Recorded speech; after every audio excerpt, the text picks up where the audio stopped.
Wife வந்து husband தெரியாதுன்னு சொல்லக்குள்ள நீ எல்லாத்துக்கும் தெரியாது எவ்வளவு இப்படி கஷ்டமான விஷயம்னு சொல்லு. This daughter is free.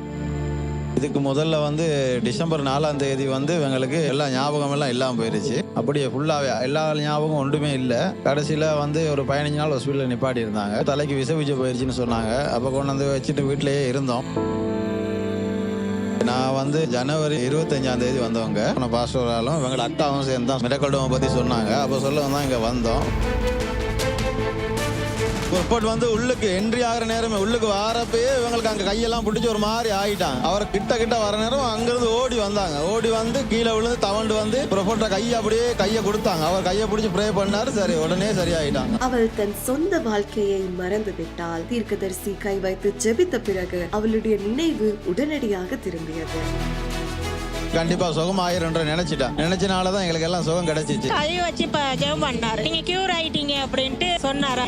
அதுக்கு பிறகுதான் நான் போயிட்டு இவர்கிட்ட கேட்டேன் என்ன நடந்தது எனக்கு அப்படின்னு. இவர் சொன்னாரு இப்படி ஆகிருச்சு, அதான் ப்ரே பண்ண வந்தோம் அப்படின்னு. இப்ப எல்லாருமே ஞாபகம் இருக்காங்க. பழைய எல்லாம் ஞாபகம் வந்துருச்சு. இப்போ ஒரு பிரச்சனையும் இல்லை.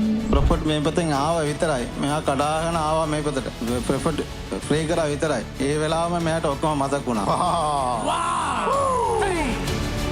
இதை மாதிரி எவ்வளோ பேர் கஷ்டப்படுறாங்களே, லட்சக்கணக்கில் செலவு பண்ணிக்கிட்டு இருக்காங்க. அந்த செலவெல்லாம் வந்து கண்டிப்பாக இங்கே வந்தால் ₹1 செலவு இல்லை. கடவுள் ஏதோ சுகம் கொடுப்பாரு நம்பிக்கையில் தான் கூட்டிகிட்டு வரோம். கண்டிப்பாக கொடுப்பாரு. Don't look at your Jerome, look at your Jesus. நாங்கள் வீடு திரும்பும்போது நல்ல சந்தோஷத்தோடு போனோம். Prophet Jerome, more than just words.